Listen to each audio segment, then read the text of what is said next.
So you're looking to really get a handle on a complex topic, right? Understand it deeply, but, without spending weeks digging through everything. Exactly. That's what we're aiming for here. And today, we're diving into Aldous Huxley's Brave New World. Ah, yes, a classic. Yeah. Published way back in 1932. But its roots actually go back further to around 1908. 1908. What happened then? Well, that's when Henry Ford rolled out the Model T. And crucially, the assembly line. That's kind of wild, but Huxley seemed to have been really inspired by that idea. The assembly line. How does that connect? Think about it, mass production, efficiency, standardization. Those exact principles are like the bedrock of the world state in the novel. It's taking factory logic and applying it to, Yeah. well, to creating human beings. Wow. Okay, so that's our mission for this deep dive then. To really unpack those core ideas, especially how this society controls people. Precisely. We want to look at that unique form of control and also follow a key character, John, as he experiences this world. Right. And it's important, I think, to mention how it differs from, say, Orwell's 1984. Definitely. 1984 is all about, Big Brother, fear, oppression. Huxley's world is different. People aren't just forced into submission. They're conditioned to love their servitude, to find pleasure in their lack of freedom. Pleasure and control. That's chilling. It really is. It's achieved through this rigid caste system, alphas down to epsilons, and some pretty sophisticated psychological conditioning. Even touches on what they understood as eugenics, back then selective breeding, basically. Okay. And we'll be looking at two main places to see this in action. Yeah, two key locations. First, the Central London Hatchery and Conditioning Center, the literal starting point for everyone. The factory for people. You got it. And then, its total opposite, this savage reservation called Malpais, a place the world state hasn't touched.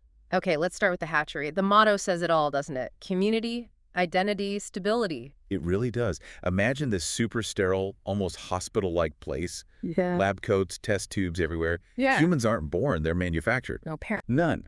The whole idea of mother or father is actually considered, well, obscene. Dirty words. Life begins in a bottle. And it's not random, right? They're sorted from the start. Oh, absolutely meticulously controlled. Yeah. Right from fertilization, you're destined for a caste. Alphas and betas, the intellectuals up top, then gammas, deltas, epsilons designed for more manual labor. And for those lower castes, there's that cloning thing, a Buchanovsky's process. Yes, Buchanovsky's process. That's specifically for the gammas, deltas, and epsilons. One egg can be split up to 96 times. 96 identical twins. Exactly. Identical people for identical repetitive jobs. It's all about standardization. For stability. That's the stated goal, yeah. Social stability through uniformity. And it's not just genetics. Every fetus, regardless of caste, goes through intense predestination and conditioning. Tailoring them for their future roles. Physically and psychologically. And get this, about 70% are also sterilized. Population control built right in. But the conditioning, it starts incredibly early, like in infancy. Right from the start. They instill these deep instinctive hatreds for things that might mess up the social order. Like what? Books and flowers. Books and flowers. Why flowers? Well, a love of nature might lead to, wandering off alone, appreciating beauty for its own sake. That doesn't help factory production, does it? Guess not. And books, obviously. Independent thought. Exactly. A huge threat. So they condition infants using noises and shocks to create this visceral aversion. Better to just nip that curiosity in the bud. And it's not just negative conditioning, right? They also use sleep teaching. Hypnopedia, yes. While infants and children sleep, these moral slogans and societal values are just whispered over and over. Soaking into their subconscious. Embedding the world state's ideology without them ever questioning it. It shapes everything. Like specific job preferences. Oh, yeah. They might condition a batch to hate the cold, so they'll happily take jobs in tropical factories. Or associate certain tasks with present sensations. So you actually like doing the job you're assigned. You don't just accept your fate. You enjoy it. That's the key. Engineered contentment equals stability. No room for rebellion if everyone loves their chains. It makes the control in 1984 seem almost crude by comparison. It's a different level, isn't it? No. That deep biological pre-birth conditioning, that hatred of nature and knowledge. It's profoundly disturbing. Okay, so let's shift gears completely. From the sterile hatchery to the reservation. Malpais, New Mexico. Right. Imagine this stark, sort of lion-colored desert landscape. Ancient Pueblo buildings, a world away. And this is where Bernard and Lenina go on a trip. Yeah, Bernard, who's a bit of an outsider in the world state himself, takes Lenina there, and the culture shock is immediate. What kind of things? Well, for Lenina, just seeing mothers nursing babies is, well, she finds it disgusting. Offensive and obscene, she calls it. Shows how deep her conditioning goes. Absolutely. And then they meet John. The savage. Right? He stands out immediately. He's dressed like the locals, but he has blonde hair, blue eyes. And there's an instant connection with Lenina. A mutual fascination, yeah. She's never seen anyone who looks like him, and he's captivated by her appearance. So different from the women on the reservation. And then they meet his mother, Linda. Yes, Linda. She's described as looking much older than her years, worn down, missing teeth. And her reaction to seeing Lenina, someone from her old world, is just overwhelming joy and desperation. Because Linda wasn't originally from the reservation. No, she was from the world state. Mm-hmm. Got pregnant by accident during a visit, a huge taboo, obviously, and was left behind, abandoned there. So John grew up hearing stories about this other place. Exactly. He's lived his whole life in the Pueblo, feeling like an outsider, hearing Linda's tales of the other place with its amazing technology. He also has this intense hatred for Pope, one of Linda's lovers on the reservation. And then he finds Shakespeare. The turning point. On his 12th birthday, he finds the complete works of William Shakespeare. Yeah. And it becomes everything.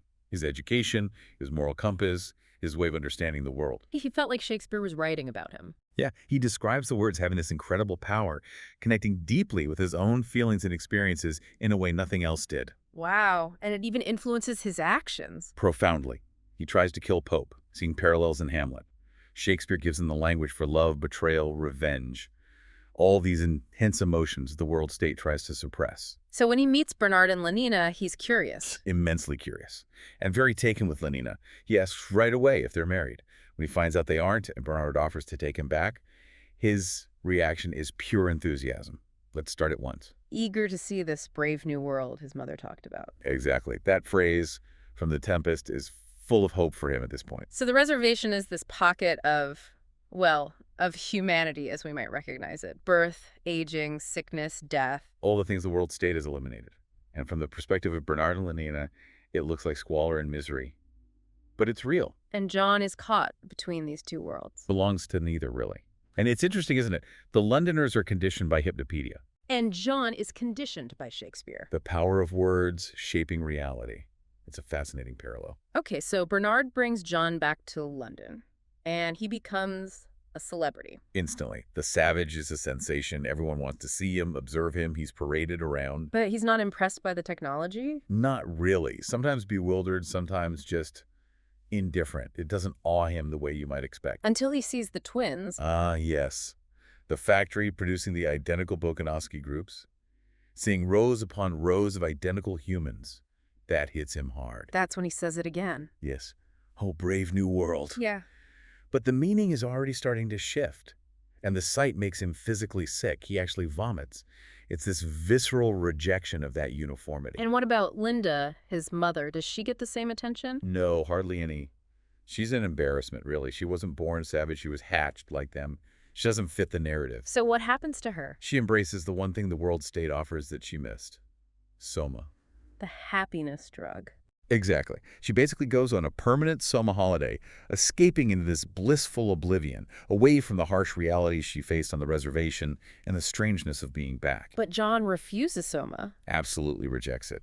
But he does get persuaded to try the feelies. Ah, the feelies. What are they exactly? Think super immersive cinema. Not just sight and sound, but smells released by a scent organ and direct tactile sensations. You feel what the characters feel. So if someone gets kissed on screen. You feel it on your skin, which happens to John, and it really startles him. He feels this physical sensation. How does he react overall? Lenina comes away from the feeling quite stimulated, aroused. Yeah. But John is disgusted. He calls it base and ignoble. Just empty sensation without real meaning or connection. Which highlights that culture clash again, right? Their views on relationships. Totally. The world state pushes promiscuity.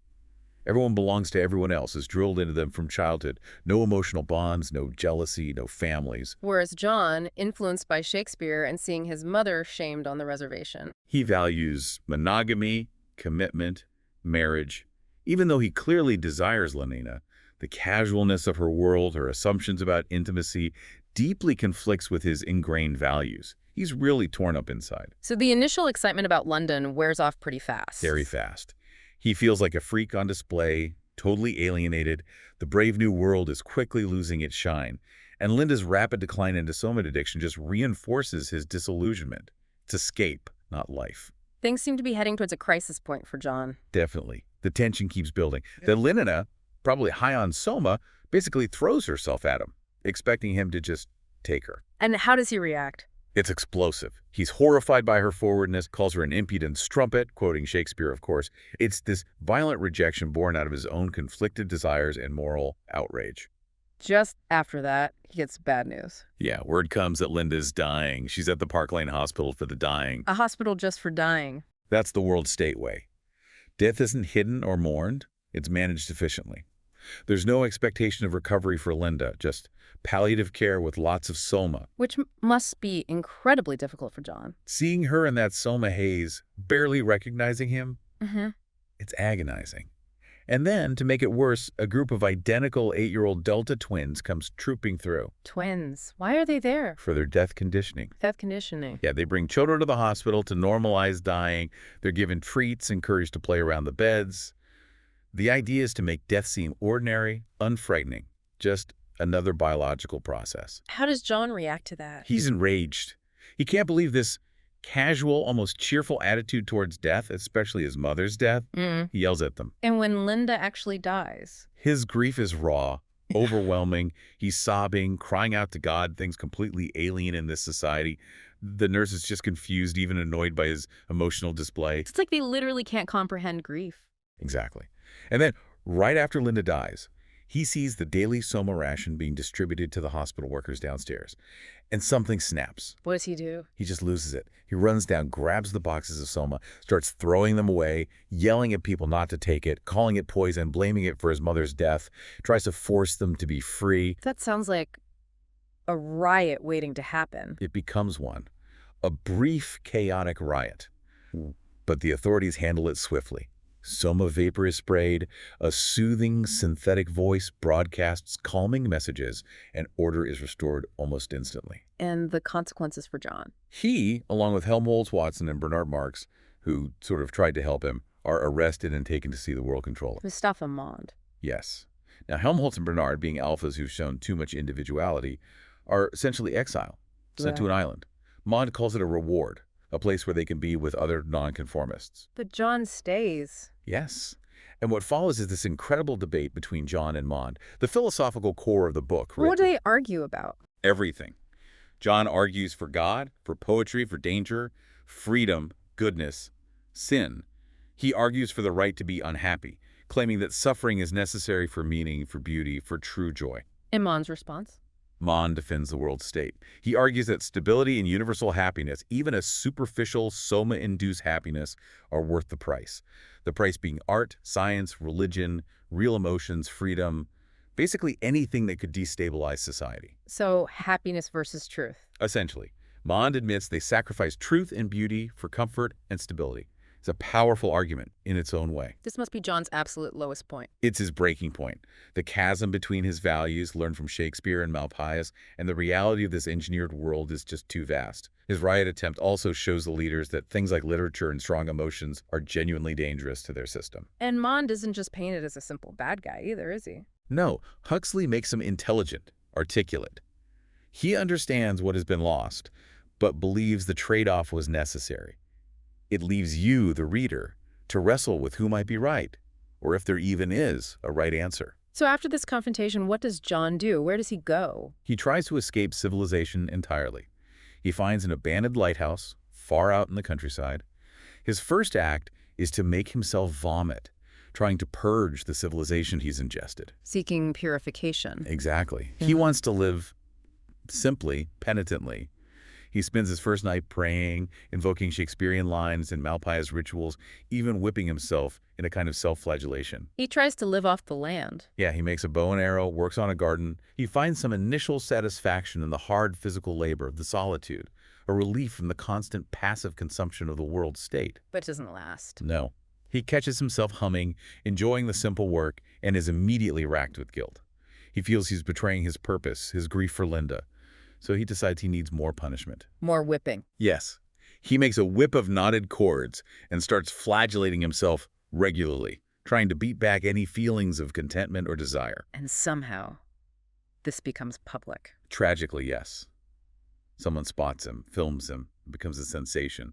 The savage whipping himself. People start flocking to the lighthouse like it's a tourist attraction. Oh, no. They turn his private penance into a spectacle. A grotesque form of entertainment. They hover in helicopters, projecting feely reporters onto the scene. They completely misunderstand his agony, treating it like some kind of extreme performance art. And then Lenina shows up. Yes, drawn by the crowds, perhaps still hoping for something with him, she arrives in a helicopter. The crowd sees her, sees John's reaction to her, and starts chanting. We want the whip, we want the whip. They're egging him on, demanding the spectacle continue. How does John react to seeing Lenina there in that context? He snaps. He screams strumpet at her, starts whipping her frantically. He whips Lenina. Yes. And the crowd goes wild. They love it. Then, caught up in this frenzy, they start mimicking John, hitting themselves and each other. It devolves into chaos. And that chant, orgy borg. Yes. That starts up. It's a phrase from their conditioning associated with communal solidarity and release. The self-flagellation morphs into this bizarre, violent, and ultimately sensual frenzy. Yeah. A collective meltdown. Huxley doesn't describe the end of it. No, he leaves it there. The orgy of atonement. But the next morning, John wakes up, likely having succumbed to the mass hysteria and maybe even Soma again. And he's utterly horrified. Realizes what happened. The depth of his failure, his inability to resist the very things he despises. He just keeps crying out, oh my God, my God. And the end. The final chilling image. Reporters arrive the next day, find the lighthouse door open, and John's body hanging from the staircase beam. His feet are spinning slowly. He kills himself. Yes. It's the final tragic culmination of his struggle. He simply cannot exist in that world, nor can he truly escape it. The orgy was the final breaking point, the horrifying fusion of his world's violence and the world state's perverse sensuality. He couldn't resist the temptations in the end. Even in his attempt to reject it, he got pulled back in, twisted into the spectacle they wanted. His individual spirit, shaped by Shakespeare and suffering, was ultimately crushed by the engineered collective. No middle ground. So looking back at the whole thing, Huxley's vision is built on Fordism, mass production, consumerism. Endless pleasure-seeking, hypersexuality without love, and above all, the suppression of the individual for the sake of stability. And characters like Bernard, Helmholtz, and especially John, who don't fit the mold. They're seen as threats, defects to be managed or eliminated. John's journey from hopeful excitement to utter despair, his mother's Soma-induced death, his failed attempt at isolation, becoming a public freak show, getting swept up in the orgy. It all leads to that final, terrible act. A truly bleak ending. The total incompatibility of his values and this brave new one. Absolutely. Yeah. And it leaves us with that lingering question, doesn't it? What's that? Where is that balance between having a stable, predictable society and allowing for individual freedom, real emotions, even suffering? Can you have true happiness, the kind John glimpses in Shakespeare, without the possibility of pain, without the full, messy range of human experience? A heavy question, and definitely something to think about, especially now. Indeed. Huxley's vision still resonates, makes you look at our own world and wonder.